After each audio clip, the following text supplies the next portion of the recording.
Hello hello programmers. आज हमारा computer programming foundation का सेकंड पार्ट है। हमने फर्स्ट पार्ट में देखा था कुछ टॉपिक्स और आज हम सेकंड पार्ट में बाकी के टॉपिक्स को खत्म करेंगे। तो जैसे कि पहले पार्ट में हमने देखा था इन तीन टॉपिक्स को। अगर आपने अभी तक नहीं देखे तो आप देख लें प्लीज़। और सेकंड पार्ट में आज हम डिस्कस करेंगे सी लैंग्वेज की कंपाइलेशन प्रोसेस की, मतलब जो कोड है, राइट, वो कैसे एक मशीन कोड में कन्वर्ट होता है। तो हम उसका हर एक स्टेप देखेंगे, प्रैक्टिकली देखेंगे इसको। ठीक है। और उसके बाद हम थोड़ा सा सी लैंग्वेज का सिंटैक्स समझेंगे, स्ट्रक्चर समझेंगे बेसिक वाला, राइट। उसके बाद थोड़ा सा हम आईडीई सेटअप करेंगे। आईडीई क्या है? तो आईडीई बेसिकली एक इंटीग्रेटेड डेवलपमेंट एनवायरनमेंट है, kind of a note pad ही रहता है पर with many many many extra features, right. तो वो हम देखेंगे। ठीक है, चलिए। तो हम फर्स्ट से स्टार्ट करते हैं, कंपाइलेशन प्रोसेस। ठीक है, चलिए कंपाइलेशन प्रोसेस से स्टार्ट करते हैं। ओके। तो कंपाइलेशन प्रोसेस से पहले हमें कुछ चीज़ें समझनी पड़ेंगी, राइट। वो मैं आपको समझा देता हूँ, which is compiler versus interpreter, right. Compiler versus interpreter, क्योंकि ये चीज़ आपको लाइक देखने को मिल सकती है। तो वो हम समझेंगे कि ये दोनों चीज़ होती क्या है, राइट। तो what is our compiler and what is our interpreter. ठीक है, इंटरप्रेटर। तो देखिए, मैंने आपको बताया था कि जब भी कोई लैंग्वेज होती है, राइट, उस हम बेसिकली तो देखते हैं क्या होता क्या है ये दोनों के दोनों। ठीक है। तो देखिए, तो मैंने आपको एक चीज़ बताई थी कि कभी भी हमें बेसिकली अगर अपने कोड को यू नो ये हमारा कोड है, राइट, इसे हमें मशीन को समझाना है, राइट। तो हमें इसको किस में कन्वर्ट करना पड़ेगा? मशीन कोड के अंदर, राइट। किस में कन्वर्ट करना पड़ेगा? मशीन कोड के अंदर। अब मशीन कोड में कन्वर्ट करने के लिए हमें क्या चाहिए? हमें कुछ यहाँ पे ट्रांसलेटर चाहिए, राइट। कोई ट्रांसलेटर चाहिए यहाँ पे। ठीक है, कोई ट्रांसलेटर चाहिए जो हमें इस कोड को इस मशीन कोड में कन्वर्ट करने में मदद करे, राइट।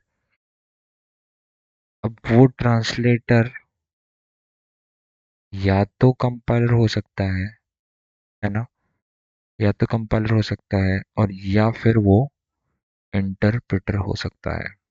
ठीक है, दो चीजें हैं, या तो वो एक कंपाइलर हो सकता है और या फिर वो एक इंटरप्रेटर होगा। दोनों में से कोई एक चीज होगा। ठीक है। तो बेसिकली ये दोनों ही ट्रांसलेटर हैं in coding language terms, right. ठीक है। तो दोनों ही सेम काम करते हैं, पर अब इनमें डिफरेंस क्या है वो देखते हैं। देखिए, ये जो है कंपाइलर, पहला डिफरेंस समझते हैं। जो कंपाइलर है वो क्या करता है, राइट। जो कंपाइलर है वो हमारा जो सोर्स कोड है उसको एक बारी में ही मशीन कोड में कन्वर्ट कर देता है, राइट। तो it converts code into machine code machine code in one को।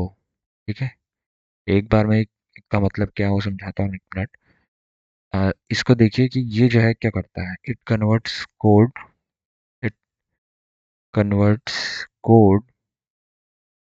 Into into machine code line by line. ठीक है, ये इसको लाइन बाय लाइन कन्वर्ट करता है। ठीक है, इसका देखिए, इसका वहाँ पे मतलब हम समझते हैं। देखिए मान लिया हमारे पास ये सोर्स कोड है, राइट? ये सोर्स कोड है हमारे पास। अब इस पे क्या है, ये लाइन वन है, लाइन टू है, ये लाइन वन है हमारे पास, ये लाइन टू है हमारे पास, राइट? इस टाइप से बहुत सारी लाइन्स होंगी। तो इंटरप्रेटर का कहना है कि ये लाइन बाय लाइन करेगा, मतलब पहले लाइन वन को एग्जीक्यूट करेगा, उसके बाद लाइन वन को एग्जीक्यूट करके जो भी आउटपुट आएगा वो यहाँ पे दे देगा उसको, आउटपुट को। फिर लाइन टू को एग्जीक्यूट करेगा और आउटपुट दे देगा। अब ये काम किसका है? ये काम है तुम्हारा इंटरप्रेटर का। ठीक है, ये काम किसका है? इंटरप्रेटर का। और जो एक बारी में पूरे के पूरे कोड को मशीन कोड में पहले कन्वर्ट करेगा, तब जाके वो उसे एग्जीक्यूट करेगा, तो वो किसका काम है? वो काम है कंपाइलर का। और इंटरप्रेटर का काम है कि भाई पहली लाइन पकड़ना, एग्जीक्यूट करना, आउटपुट निकाल देना, बस। दूसरी लाइन पकड़ना, एग्जीक्यूट करना, आउटपुट निकाल देना। ये काम किसका है? इंटरप्रेटर का है। ठीक है।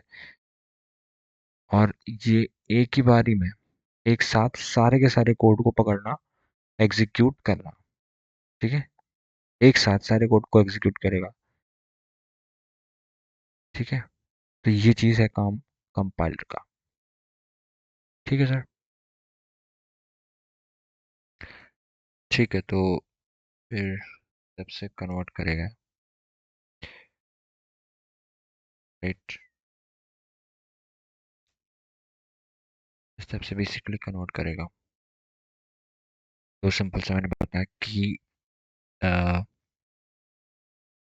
वो interpreter line by line execute करेगा, फिर कंपाइलर सारी लाइंस जब तक मशीन कोड में कन्वर्ट नहीं हो जाती तब तक उसे उसे एग्जीक्यूट नहीं करेगा। तो जब तक पूरा कोड मशीन कोड में कन्वर्ट नहीं हो जाता तब तक कंपाइलर एग्जीक्यूट नहीं करेगा। तो जब पूरा का पूरा कंप्लीट मशीन कोड में कन्वर्ट हो जाएगा तब जाके कंपाइलर एग्जीक्यूट करेगा। और इंटरप्रेटर लाइन बाय लाइन चलता है कि लाइन वन पकड़ी, एग्जीक्यूट किया, आउटपुट निकाल दिया। लाइन टू एग्जीक्यूट करी, आउटपुट निकाला, इस टाइप से। ठीक है? और क्या डिफरेंस है? तो और डिफरेंस ये है, देखो और डिफरेंस भी समझा देते हैं। जैसे मान लीजिए कि लाइन लाइन वन में कोई भी एरर नहीं है, लाइन वन सही है। ठीक है, पर लाइन टू में गड़बड़ है। ठीक है, दोनों में यहाँ पे बिहेवियर हमें अलग अलग मिलेगा। देखिए इंटरप्रेटर क्या करेगा, इंटरप्रेटर इस लाइन को एग्जीक्यूट करेगा, आउटपुट निकालेगा, आउटपुट हमें दिख जाएगा। ठीक है, तो इंटरप्रेटर का आउटपुट हमें दिख जाएगा। ठीक है,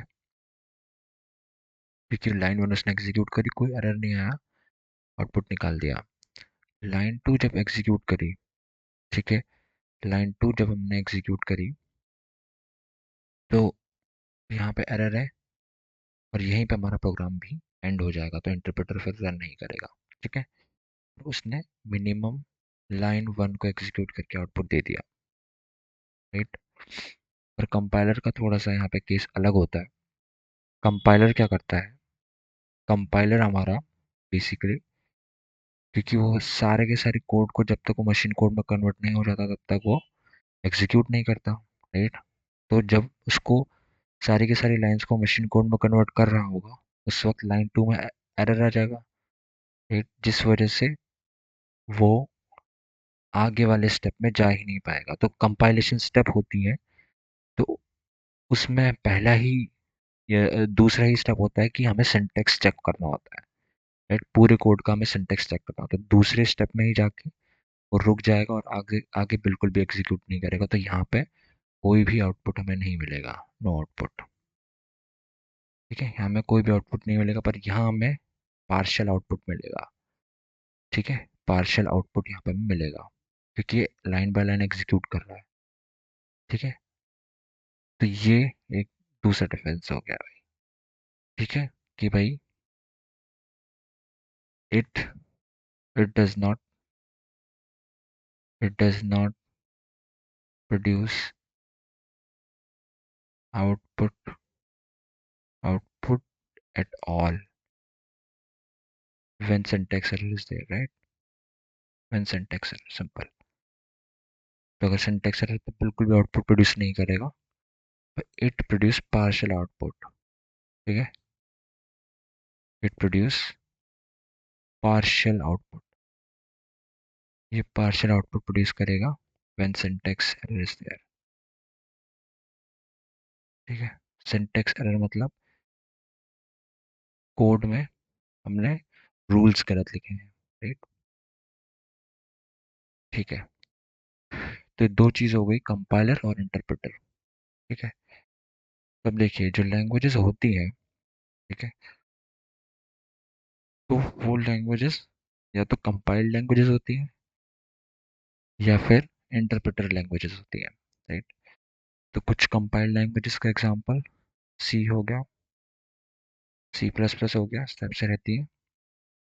और कुछ इंटरप्रेटेड, हालांकि ये पूरी की पूरी इंटरप्रेट नहीं है, बट हाइब्रिड कहते हैं इनको। जैसे एक जावास्क्रिप्ट है, जावास्क्रिप्ट। ठीक है, फिर एक है हमारे पास पाइथन। ठीक है, स्टेप से अलग अलग लैंग्वेजेस हैं। ठीक है, तो हम तो इसको देख रहे हैं, तो हमारा क्या होगा, हम तो इसको देख रहे हैं, तो कंपाइल्ड लैंग्वेज है C, right. C is a compiled language, इसलिए इसके पास क्या होता है यहाँ पे, इधर पे क्या होगा, कंपाइलर आएगा यहाँ पे। कंपाइलर आएगा तो कंपाइलर के अपने स्टेप्स होंगे जो हम आगे देखेंगे। ठीक है, इंटरप्रेटर के अपने स्टेप्स होते हैं, वो हमारे अभी इससे आउट ऑफ स्कोप है, राइट। तो ये चीज़ें हैं हमारे पास। ठीक है, चलिए आगे देखते हैं। हम पढ़ते हैं कंपाइलेशन प्रोसेस, अब स्टार्ट करेंगे। ठीक है, ये समझ लिया हमने कि सी लैंग्वेज तो हमारा जो है कंपाइल लैंग्वेज है। तो हम अब कंपाइलर के इंटरनल स्टेप्स देखेंगे। चलिए, कंपाइलेशन प्रोसेस, कंपाइलेशन प्रोसेस। तो इसमें देखिए होता क्या है, यहाँ पे आपका सोर्स कोड है, right, this is your source code and this is your machine code. ठीक है, this is your machine code. अब यहाँ पे होता है आपका, यहाँ पे होता है आपका कौन, ट्रांसलेटर। ठीक है, जो कि आपके सोर्स कोड को कन्वर्ट करके मशीन कोड में ले आएगा, है ना। यही तो आपका कंपाइलर है, this is your compiler only. पर इस ब्लैक बॉक्स के अंदर कुछ ना कुछ चलता है, वो इंटरनल स्टेप्स हम देखने वाले हैं, राइट। तो जब सबसे पहला जो स्टेप है इसके अंदर वो है pre processing, right, pre processing. ठीक है, अब एक एक करके देखेंगे, पहले अभी स्टेप जान लेते हैं। तो दूसरा स्टेप होगा हमारे पास कंपाइलेशन। ठीक है, दूसरा स्टेप होता है कंपाइलेशन। उसके बाद कौन सा होता है, उसके बाद होता है असेंबलिंग। ठीक है, कौन सा होता है, असेंबलिंग। फिर फाइनल स्टेप जो होता है वो होता है लिंकिंग।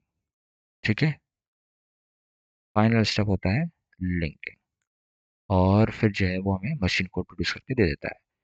तो इस टाइप से कुछ चीज़ें चलती हैं। ठीक है, अब हर एक स्टेज को हम समझेंगे, इसको प्रैक्टिकली समझेंगे, कोड में जाके देखेंगे कि कैसे इसका आउटपुट हमें दिखता है। इसका मतलब ये होता है कि भाई सोर्स कोड है, वो प्री प्रोसेसिंग स्टेज में गया, कुछ आउटपुट प्रोड्यूस करता है, फिर वो यहाँ इसको पास कर देता है।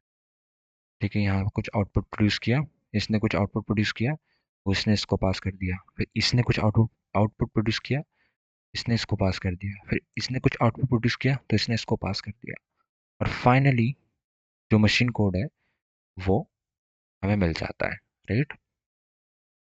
अच्छा, अभी जैसे कुछ चीज़ें, जैसे कि ये एक फाइल, एक कोड प्रोड्यूस करता है यूजिंग डॉट आई एक्सटेंशन, मतलब एक फाइल प्रोड्यूस करता है ऑफ डॉट आई एक्सटेंशन, और ये एक फाइल प्रोड्यूस करता है ऑफ डॉट एस एक्सटेंशन, ये एक फाइल प्रोड्यूस करता है of dot O extension OBJ,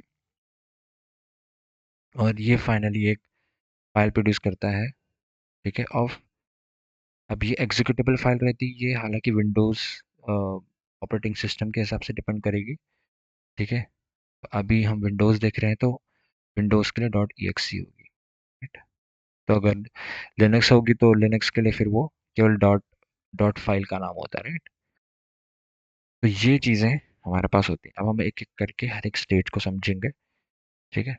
तो चलिए एक एक करके सारे स्टेजेस को समझते हैं, ठीक है। ओके, देखिए सबसे पहला स्टेज जो है हमारे पास वो है प्री प्रोसेसिंग। प्री प्रोसेसिंग, ठीक है। अच्छा, अब प्री प्रोसेसिंग स्टेज पे देखिए होता क्या है, बता देता हूँ आपको। अ, तो बेसिकली हमारे पास एक कोड होता है, राइट। आई गेस, हाँ मैं आपको समझाता हूँ, इधर पे समझा देते हैं, ठीक है। देखिए तो उससे पहले एक चीज़ समझ लीजिए, जिस which is called header files. आपको बार बार सुनने को मिलेगा, तो अब समझ लेते हैं कि वो होता क्या है, ठीक है? तो कोई भी लाइब्रेरी होती है हमारे पास, कोई भी सी की लाइब्रेरी है अगर, अब सी की लाइब्रेरी क्या होता है? सी की लाइब्रेरी बेसिकली एक तरीके से आप समझ लीजिए collection of codes, different different code का कलेक्शन होता है, अलग अलग कोड का, और हर एक कोड में अलग अलग फंक्शंस होते हैं, राइट। ताकि जिनको हम यूज़ कर सकें अपने प्रोग्राम में। जैसे कि आपने सुना होगा एक प्रिंट एफ नाम का फंक्शन होता है जो कि हमें स्क्रीन में प्रिंट करने में मदद करता है। अब वो फंक्शन किसी एक लाइब्रेरी का पार्ट होता है, right? तो कोई भी एक लाइब्रेरी होती है सी की लाइब्रेरी, ठीक है। तो उसमें दो कंपोनेंट्स देखने को हमें मिलते हैं। One is our header file, ठीक है। One is our header file and one is our actual file, ठीक है। एक्चुअल फाइल क्या होती है? एक्चुअल फाइल में हमारा जो एक्चुअल कोड है वो रहता है, और हेडर फाइल में केवल एंट्री रहती है। वो समझाता हूँ देखो क्या होता है। मैं एग्जांपल लेके चलता हूँ प्रिंटफ फंक्शन का, ठीक है। अब मान लीजिए, अब इसके हेडर फाइल में क्या होगा, इसके हेडर फाइल में की वैल्यू पेयर टाइप का, आप ऐसा समझिए इस पे होता है करके, कि यहाँ पे की लिखा है कि भी प्रिंट एफ नाम का फंक्शन है करके, और वैल्यू में यहाँ पे क्या होगा, वैल्यू में इसका एड्रेस होगा, ठीक है। वैल्यू में इसका एड्रेस होगा, इसका एड्रेस होगा, मतलब यहाँ पे ये जो फाइल होगी, ये जो एक्चुअल फाइल होगी, इसमें प्रिंट फंक्शन होगा, राइट। जो इस प्रिंट फंक्शन का एड्रेस होगा ना, वो इस ये चीज इसको पॉइंट करने वाला है, ठीक है। तो जो इस printf का एड्रेस होगा, बेसिकली ये इसको पॉइंट करेगा। तो एक तरीके से header file is just used for pointing to some other functions, right. तो इस टाइप से चीज़ें रहती हैं। और जब भी हम कभी अपने मेन कोड में किसी भी फंक्शन को यूज़ करते हैं, राइट, अपने मेन कोड में जैसे हमने कहा कि printf हेलो, ठीक है। जब भी हम अपने कोड में किसी भी फंक्शन का यूज़ करते हैं, तो हम एक हेडर फाइल को इंपोर्ट करते हैं, ठीक है। अब ये सिंटेक्स है इसको करने का, ठीक है। तो वो एक हेडर फाइल होती है, ठीक है। एक हेडर फाइल होती है, उसको इंपोर्ट करते हैं, एक्चुअल फाइल को नहीं इंपोर्ट करते हैं, क्योंकि वो होती ही नहीं, एक तरीके से हमारे लिए अवेलेबल ही नहीं होती, राइट। वो केवल हेडर फाइल्स को दिखता है, एक तरीके से आप समझ लीजिए। तो इसका फ़ायदे क्या क्या है? पहला चीज़ तो आपको प्राइवेसी मिलती है, कि आपके आपके कोड को हर कोई नहीं पढ़ सकता, है ना। क्योंकि आप जो है यहाँ पे किसका एड्रेस दे रहे हो, you are giving address of the header file, क्योंकि हेडर फाइल के अंदर एक्चुअल कोड है ही नहीं, बस एड्रेस है। तो कोई भी आपकी कोड को इस तरीके से पढ़ नहीं पाएगा, राइट। हेडर फाइल का एक तो ये फ़ायदा हो गया, और दूसरा फ़ायदा ये होता है कि बेसिकली आपका जो कोड होता है, राइट। अभी हम देखेंगे प्री प्रोसेसिंग स्टेज, तो उसमें क्या होता है ना, कि उसमें जो भी हेडर फाइल का कंटेंट होता है, ठीक है, उसमें जो भी हेडर फाइल में यहाँ पर जैसे कुछ लिखा होगा, राइट। यहाँ पे अभी ये तो केवल मैंने एक एंट्री बताई, और भी बहुत सारी एंट्रीज होगी, राइट। यहाँ पे वो सारी की सारी एंट्रीज क्या होती हैं हमारे प्री प्रोसेसिंग स्टेज में। तो देखो मैं बता देता हूँ, प्री प्रोसेसिंग स्टेज में पहला काम होता है कि कमेंट्स को रिमूव किया जाता है, रिमूव कमेंट्स, ठीक है। जो हमारे कोड में से जितने भी कमेंट्स होते हैं वो सारे रिमूव किए जाते हैं। दूसरा काम होता है कि जो हमारा ये प्री प्रोसेसर है, प्री प्रोसेसर है, उसको एक्सपैंड करना। एक्सपैंड इन द सेंस, इसका जो भी कोड होगा, राइट, वट इसका जो भी कोड होगा, इसको ला के इस फाइल में अपेंड कर देना। अब मान लीजिए ये फाइल, ये जो ये मैंने कोड लिखा है, ये मैंने लिखा है let's say main dot C के अंदर। ठीक, मेन डॉट सी के अंदर मैंने कोड लिखा हुआ है। तो मेन डॉट सी के अंदर stdio.h का कोड ऑटोमेटिकली आ जाएगा। कौन सी स्टेज में? प्री प्रोसेसिंग स्टेज में। ठीक है। अब इससे फ़ायदा क्या हुआ? देखिए, मान लीजिए आप अगर एक्चुअल फाइल को करते इंपोर्ट, तो एक्चुअल फाइल आती, राइट। अब एक्चुअल फाइल जब आती, तो अब एक्चुअल फाइल तो मान लीजिए वो, क्योंकि उसमें बहुत सारे फंक्शंस होंगे, वो अराउंड मान लीजिए 10 MB की फाइल है। तो क्या पूरी फाइल इंपोर्ट करके यहाँ पर रखना सही अप्रोच है? नहीं है, राइट। तो हेडर फाइल से क्या फ़ायदा होगा? हेडर फाइल से फ़ायदा ये होगा, पहला चीज़ तो ये फाइल कम स्पेस की होती है, अराउंड ज़्यादा नहीं, जैसे 1 KB, उससे भी कम होता है वैसे तो, क्योंकि इसमें बस एंट्रीज ही है, राइट, एक्चुअल कोड तो है ही नहीं इसमें। तो इसलिए ये कम स्पेस की होती है। तो यहाँ पर कोड आ गया, और ये बेसिकली एक तरीके से हमें केवल वही कोड देती है, वही कोड को लोड करती है जो हम यूज़ कर रहे हैं। ठीक है। तो एक साथ हमारी मेमोरी नहीं भरेगी। तो इससे ये दो फायदे हमें मिलते हैं। एक तो पहला चीज़ तो मेमोरी हमारा सेव करता है, हेडर फाइल मेमोरी में हमें काफ़ी मदद करता है। और दूसरा प्राइवेसी हमें देता है, हमारे कोड को प्राइवेसी देता है। दो चीज़ें हमें उसमें मदद करता है, राइट।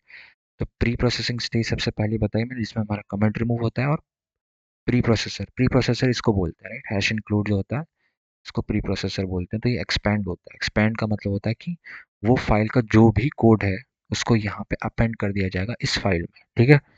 चलिए, ठीक है, तो ये ऐसे बेसिकली चलते हैं चीज़ें। ओके। ओके, ठीक है, आगे बात करते हैं। अब इसको हम प्रैक्टिकली देखेंगे कि प्री प्रोसेसिंग स्टेज पे कैसे हमारा कोड दिखता है, राइट।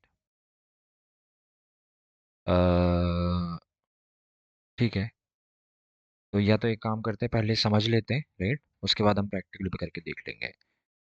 चलिए, तो प्री प्रोसेसिंग स्टेज में ये है कि हमारा कमेंट रिमूव हो जाता है। ठीक है। प्री प्रोसेसर जो होता है वो एक्सपैंड हो जाता है, मैंने आपको समझा दिया। अब दूसरा जो स्टेज होता है, that is our compilation stage, right. That is our compilation stage. अब इस स्टेज में क्या होता है? इस स्टेज में जो भी हमारा जो प्री प्रोसेसर वाली फाइल होती है, जो डॉट आई वाली फाइल होती है, राइट, डॉट आई वाली जो फाइल होती है, उसका कोड यहाँ पे आता है। और कुछ चीज़ें होती हैं, राइट। इस कंपाइलेशन स्टेप में क्या होता है? इसमें सिंटेक्स चेकिंग होती है। सिंटेक्स चेकिंग, ठीक है। और एरर एरर थ्रोइंग यहीं पे होती है। तो अगर कोई भी एरर वगैरह मिलेगा, तो एरर थ्रो कर देगा, सिंटेक्स चेक करके एरर थ्रो कर देगा। ठीक है। अच्छा, और दूसरा काम क्या होता है? दूसरा काम होता है हमारा कि एक तो सिंटेक्स चेक हो गया, एरर थ्रो कर देगा। और ये हमारा जो भी आउटपुट देगा, वो आउटपुट देगा इन असेंबली असेंबली लैंग्वेज। तो ये हमें हमारे लिए असेंबली लैंग्वेज में कोड निकाल के दे देगा। ठीक है। हमारे जो एक्चुअल कोड था, सी का कोड था, उसको असेंबली में कन्वर्ट कर देगा। तो बेसिकली इसका काम क्या है? सिंटेक्स चेकिंग और एरर थ्रोइंग। ठीक है। तो बेसिकली मान लीजिए कोड ये रहा हमारे पास, डॉट सी नाम से कुछ कोड था। और इसने क्या करा? प्री प्रोसेसिंग स्टेज में क्या हुआ? डॉट आई में कन्वर्ट हुआ। और फिर जब जो है कंपाइलेशन स्टेप में आया, तो इसने हमारे इस कोड को डॉट एस में, जो कि असेंबली लैंग्वेज का एक एक्सटेंशन होता है, उसमें जो है यहाँ पर जो है कन्वर्ट कर दिया। ठीक है। ओके। तो इस स्टेप से हमारा इस स्टेप में असेंबली लैंग्वेज में हमें कोड देता है। तो बेसिकली असेंबली लैंग्वेज होती क्या है, वो मैंने आपको पहले बताया था, राइट। पहले वीडियो में आपको बताया था, जिसमें मैंने बताया था कि लो लेवल लैंग्वेजेस क्या होती हैं और हाई लेवल लैंग्वेजेस क्या होती हैं, राइट। तो वहाँ बताया था कि असेंबली लैंग्वेज क्या होती है। तो ये काफ़ी कंप्यूटर के पास होती है और काफ़ी फास्ट होती है, इसी वजह से सी लैंग्वेज का कोड असेंबली में कन्वर्ट किया जाता है। ठीक है। ओके। तो इस स्टेज में हमारा जो कोड है वो असेंबली में कन्वर्ट करते हैं। फिर तीसरी स्टेज हमारा क्या होता है? तीसरी स्टेज में असेंबलिंग होती है, राइट। असेंबलिंग असेंबलिंग क्या होता है? असेंबलिंग में हमारा जो कोड है, राइट, बेसिकली असेंबली कोड जो है, असेंबली कोड, उसको हम कन्वर्ट करते हैं ऑब्जेक्ट कोड में, ऑब्जेक्ट कोड में विद एक्सटेंशन डॉट ओबीजे। ठीक है। अब ये ओबीजे डॉट ओबीजे होता क्या है, या ऑब्जेक्ट कोड होता क्या है, समझते हैं, देखिए। अब ऑब्जेक्ट कोड एक बाइनरी फाइल होती है। अब जो डॉट ओबीजे है, या ऑब्जेक्ट फाइल है, ठीक है, तो ये एक बाइनरी फाइल है, मतलब इसमें 1 0 1 1 0 इस हिसाब से लिखा रहता है, राइट। तो आप कहेंगे अच्छा, तो हम उसको डायरेक्टली एग्जीक्यूट नहीं कर सकते क्या, क्योंकि ये तो मशीन कोड ही है, राइट। नहीं कर सकते। क्यों नहीं कर सकते, समझते हैं। देखिए क्या होता है कि अ, जो हमारा ऑब्जेक्ट फाइल होती है, इसमें फंक्शन तो होता है, राइट, पर इसमें फंक्शन का एड्रेस नहीं होता है। मतलब ये कि इस फाइल में ये तो होगा कि यार ठीक है, printf नाम का फंक्शन है, ये तो होगा, पर ये नहीं होगा कि अगर सीपीयू को printf फंक्शन को एग्जीक्यूट करना है, तो किस एड्रेस पे मुझे जाना है, ये यहाँ पे नहीं होता है। मतलब यहाँ पे एड्रेस नहीं होता है, ठीक है। इस ऑब्जेक्ट फाइल में एड्रेस रिजॉल्व नहीं हुए। तो इस टाइप से जितने भी फंक्शंस होंगे, मान लीजिए हम स्कैनफ यूज़ कर रहे हैं, या हम कोई और फंक्शन यूज़ कर रहे हैं, तो उसका यहाँ पे एड्रेसिंग अच्छे से नहीं हुई होती है इस ऑब्जेक्ट फाइल के अंदर। इसलिए ये फाइल एग्जीक्यूटेबल नहीं है, क्योंकि अगर सीपीयू को उसको दे देंगे, तो सीपीयू ये तो देख लेगा, चलिए कि ठीक है, ये printf नाम का फंक्शन है, पर जब उसे एग्जीक्यूट करना होता, किस एड्रेस पे जाना है नहीं पता, ठीक है। इसलिए हम इसे एग्जीक्यूट नहीं कर सकते, ठीक है। तो ये हमारी ऑब्जेक्ट फाइल होती है, जिसमें केवल हमारा एंट्री जो होती है उसका बाइनरी बनाते हैं, राइट। ये printf फंक्शन है, scanf फंक्शन है, इस टाइप से उस एंट्री का बस खाली हम बाइनरी कोड बनाते हैं। एड्रेस रिजॉल्व नहीं हुआ होता है, एड्रेस बाद में रिजॉल्व होगा, ठीक है। तो इस स्टेप में असेंबलिंग होती है, मतलब हमारा जो असेंबली कोड है, वो ऑब्जेक्ट कोड में कन्वर्ट होता है, या बाइनरी कोड में भी कन्वर्ट कहते हैं इसको, ठीक है। अब नेक्स्ट स्टेज पे क्या होता है, नेक्स्ट स्टेज पे होता है हमारा जो है लिंकिंग, ठीक है। नेक्स्ट स्टेज और our final stage which is linking, ठीक है।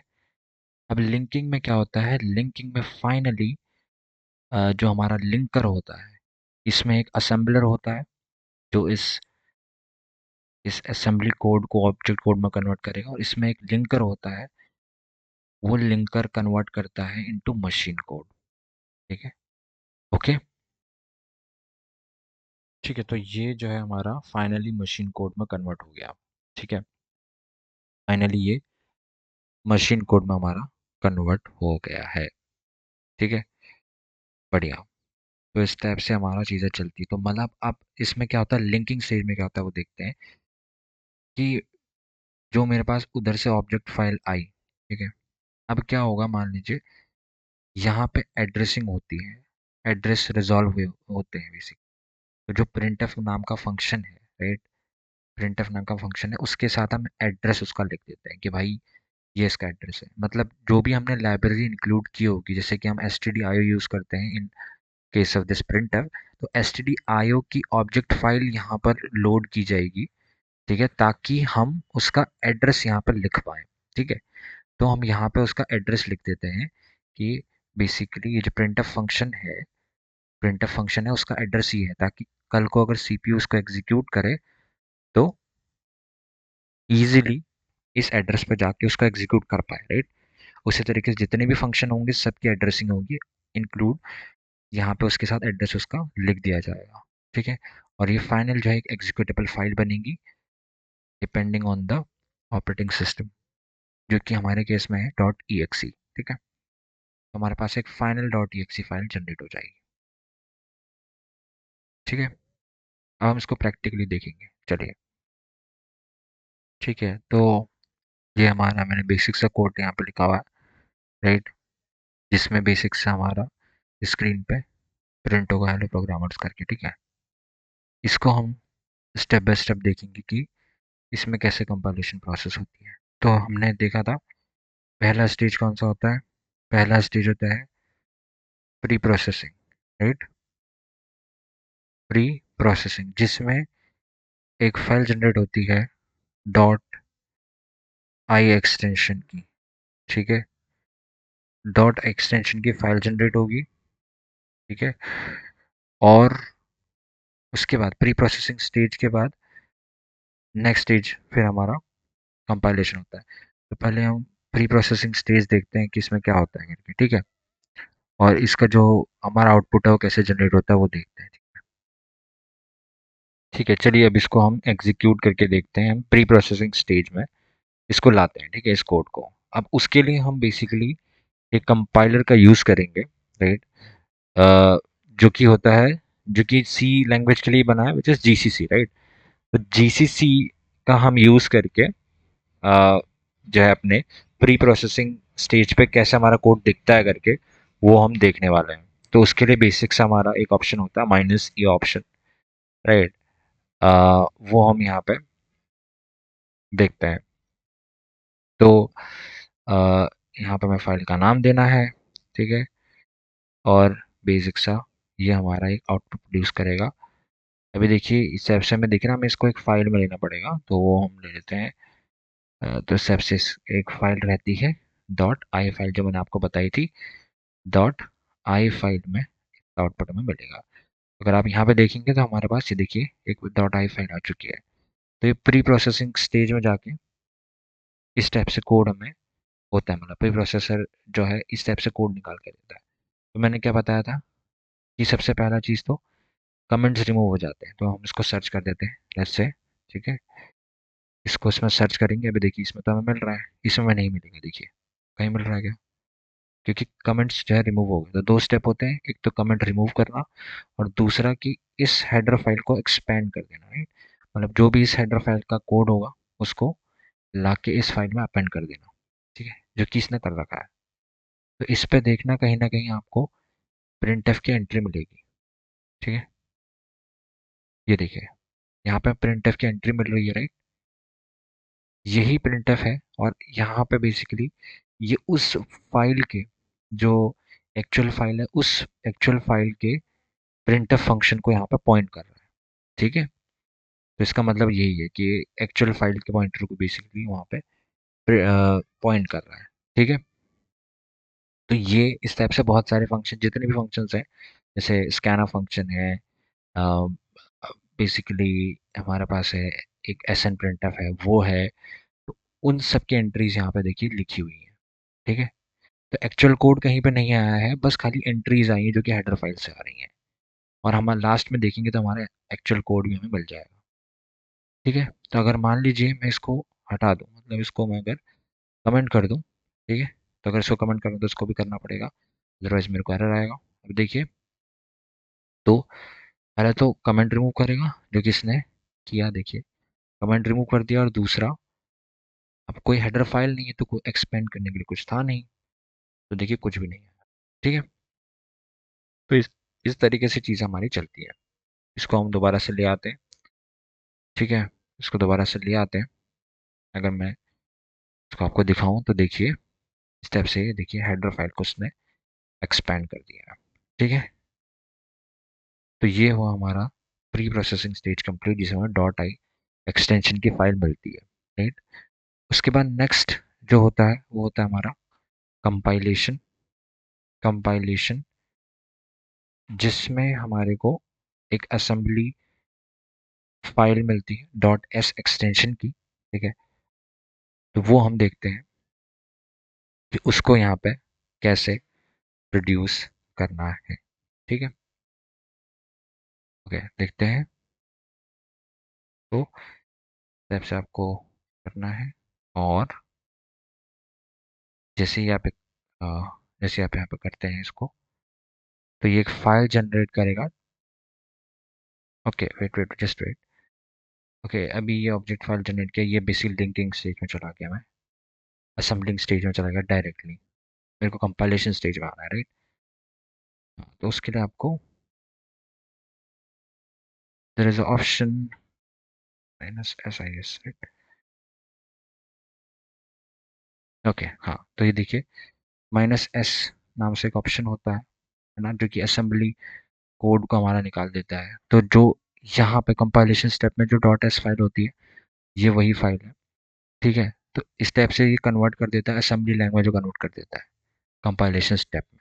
ठीक है, तो प्री प्रोसेसर से जो भी आउटपुट प्रोड्यूस हुआ वो आउटपुट यहाँ चला गया कंपाइलेशन स्टेप में, और इसने एक ये फाइल जनरेट करी, मेन डॉट एस फाइल। ठीक है, अब इस ये चीज़ जाएगा in next process, right, in next process जाएगा। अब यहाँ पर क्या रहता है देखिए, इसी कंपाइलेशन स्टेज में सिंटेक्स एरर वगैरह भी चेक होते हैं। मतलब अगर मान लीजिए मैं कुछ एरर कर देता हूँ यहाँ पे, तो ये कंपाइल ही नहीं करेगा, मतलब असेंबली फाइल को जनरेट ही नहीं करेगा, एरर दे देगा मेरे को यहीं पर। देखिए, इसने मेरे को एरर दे दिया। ठीक है, तो ये चीज़ें यहाँ पे मैंने को बताया था कि दो चीज़ें बताई थी, एक तो कंपाइलेशन, मतलब इस स्टेज में बताया था कि सिंटेक्स एरर वगैरह चेकिंग होती है और असेंबली कोड में कन्वर्ट किया जाता है, जो कि इसने यहाँ पे कर दिया। ठीक है, फिर नेक्स्ट प्रोसेस होता है विच इज़ असेंबलिंग। असेंबलिंग, ठीक है, असेंबलिंग में हमारा एक डॉट ओ एक्सटेंशन की फाइल जनरेट होती है, dot O B J extension या ओ एक्सटेंशन। ठीक है, ओ का है या फिर ओ बी जे का है, दोनों एक ही है। ठीक है, तो गलती से जनरेट हो गई थी, इसको हम डिलीट कर देते हैं यहाँ से। ओके, तो अब देखिए कैसे करना है, बेसिक सा है। ये वाला आपको लगाना पड़ेगा। जैसे आप ये करते हैं तो आपके फाइल जनरेट होगी डॉट ओ बी जे। अभी ओपन नहीं कर सकते, क्योंकि ये बाइनरी फाइल है, ये ओपन ऐसे नहीं होती है, राइट। तो एक बाइनरी फाइल है, इस तरह से ये ओपन नहीं होगी। तो इस टाइप से इस स्टेज पे असेंबलर ने हमारे कोड को एक ऑब्जेक्ट फाइल में कन्वर्ट कर दिया, जो मैंने आपको बताया क्या होता है करके। अच्छा, अब नेक्स्ट स्टेप कौन सा होगा? Next step is last stage which is our linking stage, जिसमें हमारी फाइनल एग्जीक्यूटेबल जनरेट होती है और हमें एक डॉट ई फाइल देखने को मिलती है, राइट। अब उसके लिए बेसिक सा है, राइट, उसके लिए बेसिक सा है, तो हम यहाँ से जो ऑब्जेक्ट फाइल थी उसको पास कर देते हैं। ठीक है, और फाइनली हमें क्या जनरेट करके देगा, वो फाइनली हमें एक ई फाइल जनरेट करेगा, राइट। तो देखिए, इसने फाइनली एक ई फाइल जनरेट करी है और हम इसको एग्जीक्यूट कर देते हैं। तो बेसिक सा है, कैसे करेंगे, मेन डॉट ई और यहाँ पे मेन डॉट ई मैंने एग्जीक्यूट कर दिया। देखिए यहाँ पे ये मिल चुका है आउटपुट। ठीक है, तो इस टाइप से चीज़ें चलती हैं और हमारा पूरा प्रोसेस हमने देखा, प्री प्रोसेसिंग जिसमें डॉट आई फाइल एक्सटेंशन की चीज़ें जनरेट होती हैं, डॉट आई जनरेट होता है। उसके बाद नेक्स्ट स्टेप में देखा कि भी कंपाइलेशन होता है, जिसमें डॉट एस वाली फाइल असेंबली लैंग्वेज में हमको कोड देखने को मिलता है, राइट। फिर उसके बाद नेक्स्ट स्टेज होता है हमारा असेंबली के बाद कौन सा होता है, असेंबलिंग होती है, मतलब कंपाइलेशन के बाद असेंबलिंग होती है, जिसमें ओ बी जे या डॉट ओ एक्सटेंशन की फाइल हमें देखने को मिलती है। ठीक है, जो कि यहाँ पे जनरेट हो गई है। उसके बाद फिर लिंकिंग स्टेज होती है, जिसमें लिंकिंग बेसिकली ई फाइल हमारी जनरेट होती है, फाइनल ई फाइल जिसका हम एग्जीक्यूट कर सकते हैं। तो इस टाइप से चीज़ें काम करती हैं, पूरी प्रोसेस और पूरी वर्किंग रही। एंड चलिए अब हम अपने नेक्स्ट टॉपिक को देखते हैं। ओके, अब हमारा जो नेक्स्ट टॉपिक है वो देखते हैं। तो हमने ये तो समझ लिए, प्रैक्टिकली भी और थियोरी भी देख ली दोनों की। ठीक है, कि कंपाइलेशन प्रोसेस पूरी कैसे काम करती है। ठीक है, अब हमारा जो नेक्स्ट टॉपिक है that is C program structure. उससे पहले मैं आईडी सेटअप थोड़ा सा आपको उसके बारे में बता देता हूँ। बेसिकली इसके लिए आपको कुछ भी नहीं करना है, you just have to go to Google and just type there V S code min GW। ये मैं विंडोज़ का बता रहा हूँ, right? और ये आपको डॉक्यूमेंटेशन मिल जाएगी, just you have to follow it, और आपको उसको फॉलो करके सेटअप कर लेना। Otherwise you can go with Dev C plus plus as well, इसमें आपको कुछ भी सेटअप नहीं करना, जिस आपको उसको डाउनलोड करना है और आप डायरेक्ट कोड करना स्टार्ट कर सकते हैं। Otherwise you can go to V S code और यहाँ पे डॉक्यूमेंटेशन आप फॉलो करके कर सकते हैं। ठीक है, तो आईडी क्या है, आईडी एक इंटीग्रेटेड डेवलपमेंट इन्वायरमेंट है, एक एक टाइप का कोड एडिटर है। ठीक है, एक टाइप का कोड एडिटर है। ठीक है, जिसमें आपको हर एक चीज़ मिलती है। डिबगर हो गया, ठीक है। टर्मिनल भी हमें वहीं पे वहीं के वहीं मिलता है इंटीग्रेटेड। और भी काफ़ी फीचर्स होते हैं, जैसे ऑटो कंप्लीशन हो गया, और भी काफ़ी चीज़ें हैं। वो सब चीज़ें हमें मिल जाती है, ठीक है। ओके, ठीक है। अब हम नेक्स्ट टॉपिक देखते हैं। आईडी सेटअप तो बेसिक है, वो आप डॉग फॉलो करके कर सकते हैं। थोड़ा हम समझते हैं सी प्रोग्राम स्ट्रक्चर को। इस सी प्रोग्राम स्ट्रक्चर में कैसे देखने को मिलता है। अब देखिए, सी का बेसिक प्रोग्राम स्ट्रक्चर कुछ स्टेप का होता है, जिसमें सी प्रोग्राम स्ट्रक्चर जिसमें क्या होता है कि सबसे जो मिनिमल अगर मैं कोड कहूँ तो आपको सी कोड में एक नेसेसरी चीज़ होती है कि आपको एक फंक्शन बनाना ही बनाना है। Main function, right. Main function आपको बनाना ही बनाना है, अदरवाइज कोड नहीं चलेगा, ठीक है। इसलिए हम इस टाइप से मेन फंक्शन को इस टाइप से डिक्लेयर करते हैं। ये सिंटेक्स उसको डिक्लेयर करने का, ठीक है। फंक्शन क्या है, तो फंक्शन फंक्शन मैं बता देता हूँ आपको। Function is reusable code. Reusable reusable code मतलब, मान लीजिए मेरे को एक हेलो करके स्टेटमेंट है, ठीक है। वो मैं प्रिंटफ फंक्शन से करता हूँ, राइट। तो मान लीजिए प्रिंटफ फंक्शन मैंने हेलो लिखा, तो मेरे आउटपुट में क्या होगा, हेलो आ जाएगा। अब मान लीजिए मुझे इसे 100 बार करना है, तो क्या करेंगे हम, ठीक। मल्टीपल बार करना है, राइट। तो क्या करेंगे, ठीक है। क्या आप बार बार एक तरीके से पूरा का पूरा कोड लिखते जाएंगे क्या, नहीं, राइट। हालांकि इस स्टेज में हम लूप का यूज़ करेंगे, बट अभी जस्ट आपको कुछ बताना चाह रहा हूँ। जैसे कि मान लीजिए प्रिंटफ करना है मेरे को, एक और चीज़ करनी है प्रिंटफ, या लेट्स से यहाँ पर से मेरे को कुछ यूज़र से रीड करना है, ठीक है। दो चीज़ें करनी है मेरे को, एक तो जो है प्रिंटफ करना है, और दूसरा कुछ रीड करना है। अब ये लॉजिक आपको बार बार यूज़ करना है, तो क्या आप बार बार इसको, ये दो कोड को लिखते रहेंगे क्या, नहीं, राइट। उस केस में आप फंक्शन बनाएंगे, उस केस में आप फंक्शन बनाएंगे, और वो बस आप उस फंक्शन को कॉल करते जाएंगे। जैसे कि मान लीजिए प्रिंट नाम से आपने एक फंक्शन बनाया, उसको आप बार बार कॉल करते जाएंगे। जैसे जैसे आप बार बार कॉल करते जाएंगे, बस ये दोनों आपका एग्जीक्यूट हो जाएगा इजीली, कोई प्रॉब्लम नहीं होने वाली है, ठीक है। तो यही फंक्शन है रीयूजेबल कोड, मतलब कुछ सेट ऑफ इंस्ट्रक्शंस होते हैं, अगर आपको उसको बार बार रिपीट करना है, जैसे मान लीजिए आपको उसको बार बार रिपीट करना है, उसके लिए हम बनाते हैं एक फंक्शन, ठीक है।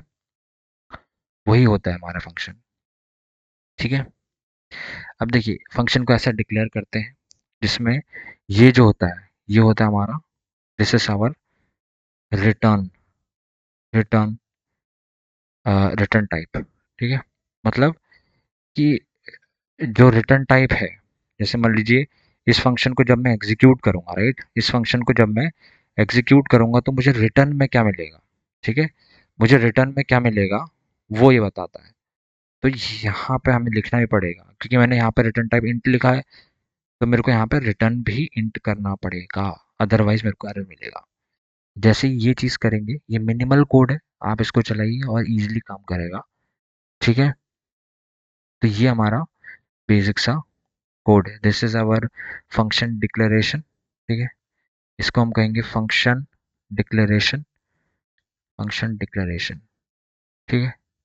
तो कोई भी अगर आपका सी लैंग्वेज का कोड स्टार्ट होता है, तो मिनिमल कोड यही है। Minimal code is this only, ठीक है। मिनिमल कोड आपका यही है, जिसमें कुछ भी प्रिंट नहीं हो रहा है, पर आपको ये मिनिमल कोड लिखना ही पड़ेगा, अदरवाइज वो एग्जीक्यूट नहीं करेगा। क्योंकि मेन फंक्शन की हमें नीड होती ही होती है, सी लैंग्वेज का कन्वेंशन है कि उसको मेन फंक्शन चाहिए ही चाहिए, ठीक है। तो ये चीज़ें हैं, ठीक है। अब कुछ और वो करने के लिए हम यहाँ पे प्रिंट एफ कर सकते हैं, प्रिंट एफ आ जाएगा, और प्रिंट एफ में हम यहाँ पे कुछ भी लिख सकते हैं, तो हेलो लिख देंगे हम यहाँ पे। और जैसे ही इसे आप एग्जीक्यूट करेंगे, तो वो इजीली आपका स्क्रीन में हेलो प्रिंट कर देगा।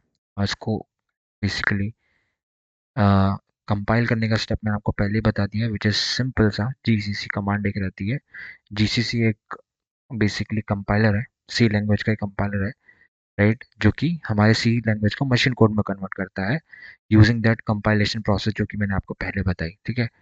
तो बस आपको यहाँ पे उस फाइल का नाम दे देना है, मेन मान लीजिए मेन डॉट सी फाइल है, बस इतना सा आपको बोल देना है तो वो आपके सी प्रोग्राम को कंपाइल कर देगा। ठीक है, तो चलिए इसका एग्जांपल देख लेते हैं मिनिमल कोड का।